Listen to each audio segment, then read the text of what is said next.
in the 21st century, information, in the hand of those in power, was widely and continuously broadcasted through all sorts of media. The most popular was the television. People spent a quarter of their lives working, a quarter sleeping, and another quarter watching TV. Private and governmental propaganda organizations were set up, always refining more the population's control science.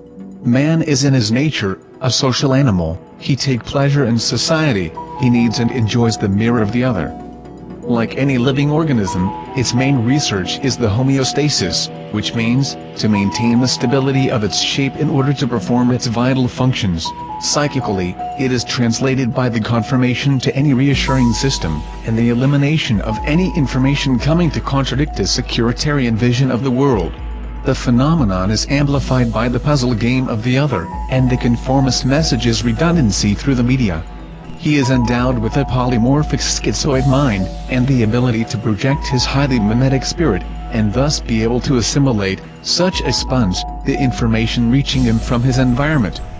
Finally, motivations are of the order of the unconscious, mainly related to desire, pleasure, and sexuality. The television and virtual worlds provided a perfect setting for his needs and skills. The televisual space acted as a mirror that reflects a hypnotic image that the user consents to take for reality.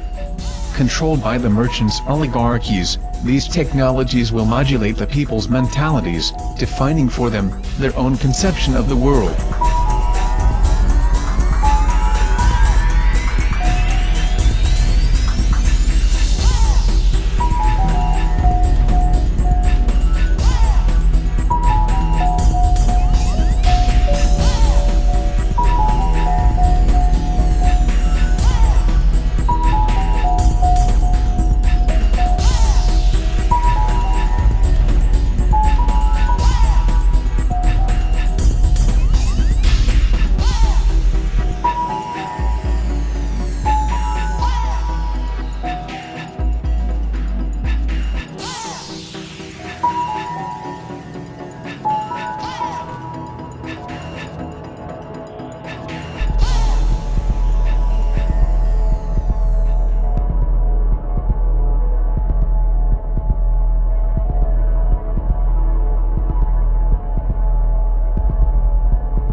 Then, the world was governed by money.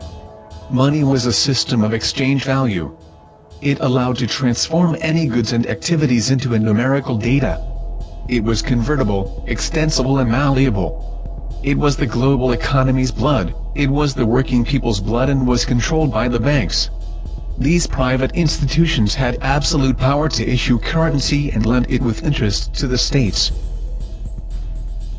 In addition, the value of the money was a trustee that is dependent on the confidence that we gave to these organizations.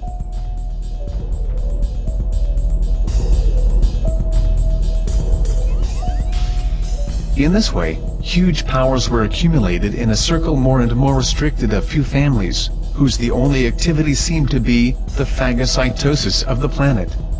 Behind the screen of their democratic political puppets, the supermerchants without conscience extended their power over all the earth. They knew how to take advantage of wars, arms, drug and precious materials deals, and the exploitation of man and nature. Large world political, social and ecological imbalances they caused seemed to make them more powerful. The characteristics of this economy were the short-term profit and speculation, fueled by endless exponential growth forged in the goods overconsumption. A new human race was thus appeared, the Homo consumers. The whole system was living on credit, mortgaging on a continuous growth of the cycle, production-purchase.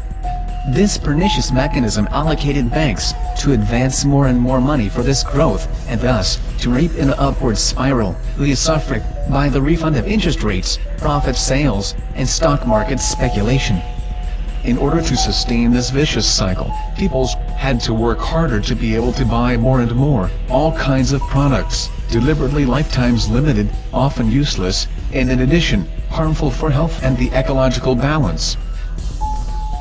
Thus the world enchained itself in a wild and peremptory materialism. The technological evolution allows absolving of material contingencies, but the 21st century man became the slave of a mephitic mechanism to satisfy egotistical and frivolous desires, raised by media propaganda in the hands of multinational corporations. The technology was diverted from its primary role of civilization engine. It was only the pretext of mercantile bets. The economy became immaterial. The working strengths, the men's blood, did not more serve than to feed the curves of speculative profits. The reality disappeared for the benefit of stock exchange, deceitful virtualizations without the next days. Populations accumulated by millions in sprawling towns, in the promises of hedonist life, but especially of a tense works flow. The city dwellers stressed and developed any sorts of mental illnesses and mass suicides. Megalopolis' mirages, in the precarious fragile balances, polluted and without autonomy, dependent completely on outer contributions, invaded the planet. It was the most extraordinary diversion of people's energy in history.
The 21st century was, in this case, the wild market's laws did not allow a harmonious development of societies.